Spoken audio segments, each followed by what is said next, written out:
Shalom Aleichem, on est dans le 9e chapitre de Tomer Devorah. Ce chapitre-là, il est un peu plus élevé. On va essayer de... un peu doucement. הרוצה להזדבק עם בת המלך ושלא תיפרד ממנו לעולם. On parle de quoi? On veut que la Shrina, elle est tout le temps avec nous. Ça demande comment tu vas te comporter. Ça demande comment tu vas t'habiller. Ça demande comment tu parles. Ça demande ta sérieuxité. Tu peux rigoler. Dans la vie, il faut être besimcha. Mais dans la simcha, la vraie simcha, c'est pas la simcha comme les gens y comprennent. Il y a des blagues, alors ils rigolent. Comment c'est écrit? Az yemale srok pino. Az, quand le Mashiach va venir, quand le Baruch Hu va se dévoiler, alors là, yemale, notre bouche, elle va être remplie de srok. Srok, ça veut dire de rire. Quel rire il dit maintenant David Amelech.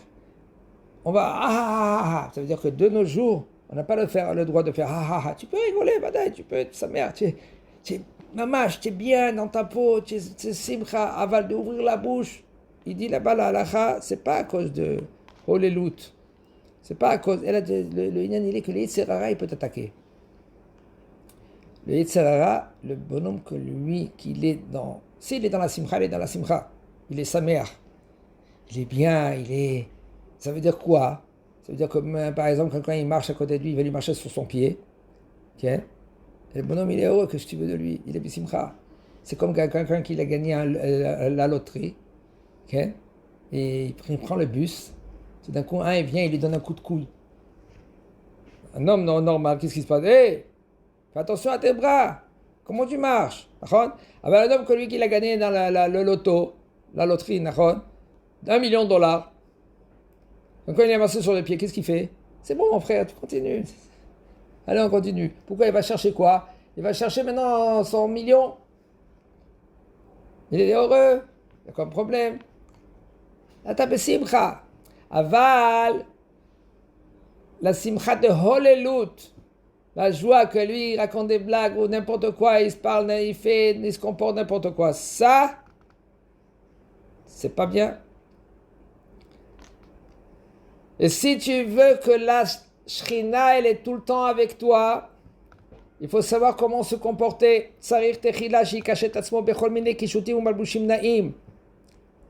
Il faut que tu es bien habillé. Regardez qu'est-ce qu'il dit le rabbin. Qu'est-ce que ça veut dire d'être bien habillé? Quoi? Ça veut dire avec une chemise, une cravate?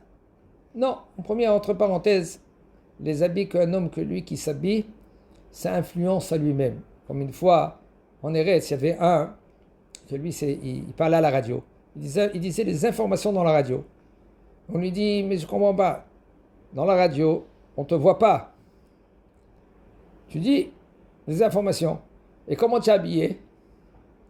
Il était habillé avec chemise, cravate.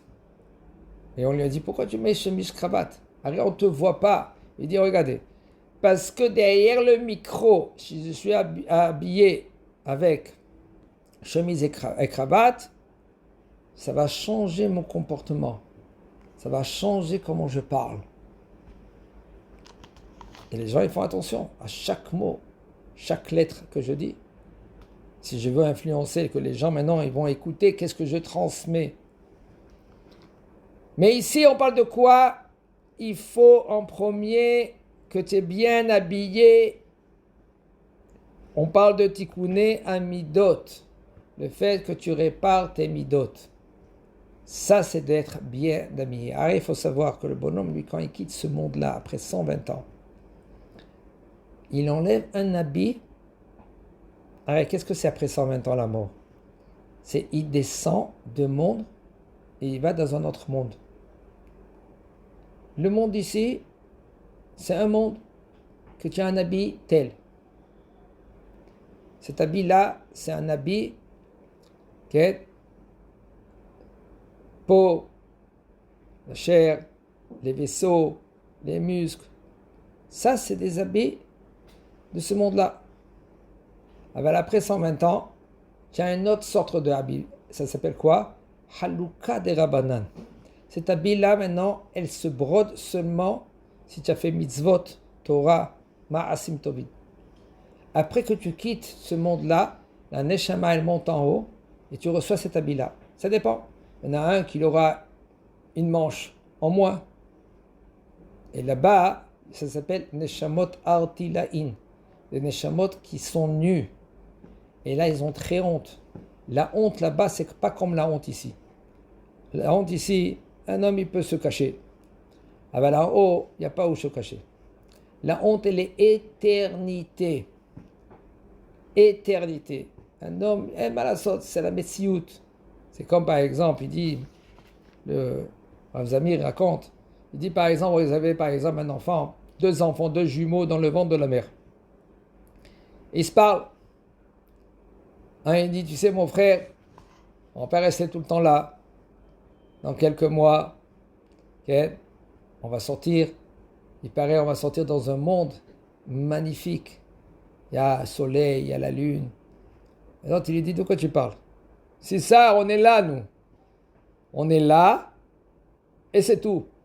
Tu me parles de qui? De quoi? Du monde? Il n'y a pas de monde.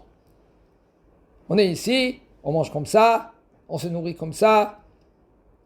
Ça dépend de notre maman, comment elle se comporte.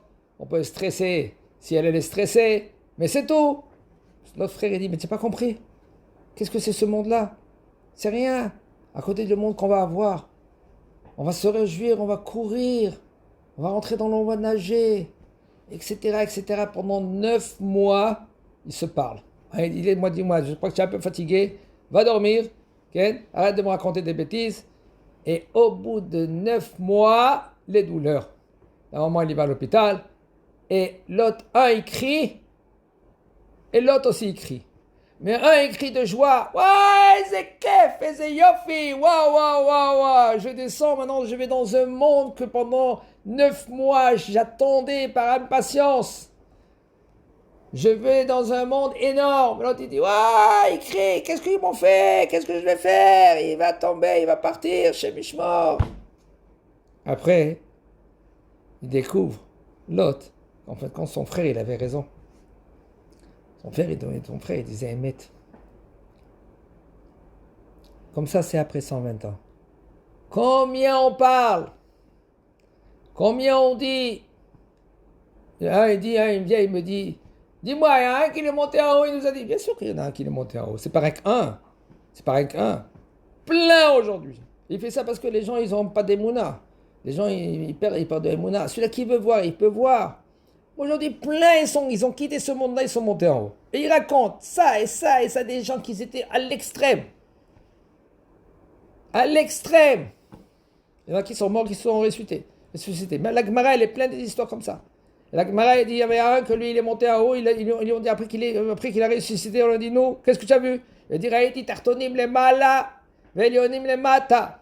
J'ai vu ceux-là qui sont en haut, ils sont en bas, ceux-là qui sont en bas, ils sont en haut. Des gens, quand tu parles avec eux, c'est rien du tout, ils se considèrent comme rien du tout, tu vois qu'ils sont énormes en haut. Et tu vois ici les gens qui sont, je suis là, c'est moi. Hein? C'est toi? En fin de compte, c'est rien. C'est pour ça qu'il faut faire attention à chaque neshama, chaque juif. Chaque juif, tu sais pas. Ouais, t'as vu celui-là comment il se comporte? Quelle avérote qu'il a fait? Regardez l'avérote qu'il a fait. Allez, tu sais pas qui c'est celui-là. Peut-être lui c'est un des Gdolé Olam. Peut-être c'est un des Gdolé Olam, mais toi tu sais pas. Peut-être c'est Rabbi Meir Balanes. Et lui il est venu pourquoi? Pour des raisons. Regardez Rav Urizoir. À l'âge de 40 ans, jusqu'à l'âge de 40 ans, c'était un star.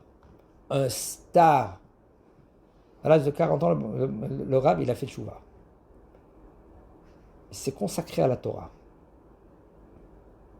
Après, il est devenu un Rav Urizoir. Qui c'est qui il parlait? Personne ne pouvait parler à côté de lui. Un géant dans la Torah. On pouvait dire, qu'est-ce qu'on pouvait dire? On avait le contraire.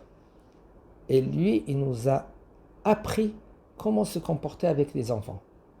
Lui. il y a un des rabbanim, Rav Twinkin, ils expliquent comment se comporter dans ce dor-là avec les enfants. Plus forte raison dans ce dor-là. Le Rav Orizoar, à l'avant 40 ans, on disait, celui-là, Shem Ishmor, qu'est-ce qu'il a passé, qu'est-ce qu'il n'a pas passé. Mais Baruch Hashem, on ne sait pas, c'est des Neshamot comme par exemple Rabbi Akiva. Peut-être lui c'est Rabbi Akiva. Et nous on ne sait pas. Il est venu réparer maintenant les 40 ans que Rabbi Akiva, lui, il était à Maharetz. On sait, on ne sait pas. On n'a pas le droit de négliger une Neshama. À plus forte raison de ne pas se négliger. On me dit qui moi je suis. Tu as vu qui je suis? Ouais. Je vaux rien, je suis rien. Qu'est-ce que moi je suis? Tu ne sais pas qui tu es. Peut-être tu étais un Tamil Chacham Hatsoum. Et parce que tu te comportais des fois bezilzoul avec ton prochain. Zilzoul, ça veut dire tu négligeais. Comme il y en a des Talmidei Chachamim avant qui disaient oui, moi, regarde comment le soleil faute. Comment il se comporte. Okay? Il se moquait des fauteurs. La Gemara raconte avec deux Tanaïm Kdoshim. Je ne vais pas dire les noms parce que c'est des Kdoshim. Ils se moquaient des fauteurs. À la fin, presque ils ont fauté. Beaucoup a voulu faire montrer comment arrêter de se moquer des fauteurs. On ne sait pas maintenant la grandeur du Yetzirah qu'ils ont. C'est du feu. On se moque de personne. On prie pour tout le monde. Comme elle a dit Brouria, la femme de Rabbi Meir Balanes. Itamu hatta'im ina haaretz. Et pas itamu chot'im. Que les fautes, ils s'annulent. Mais pas les fauteurs. Chazak Baruch.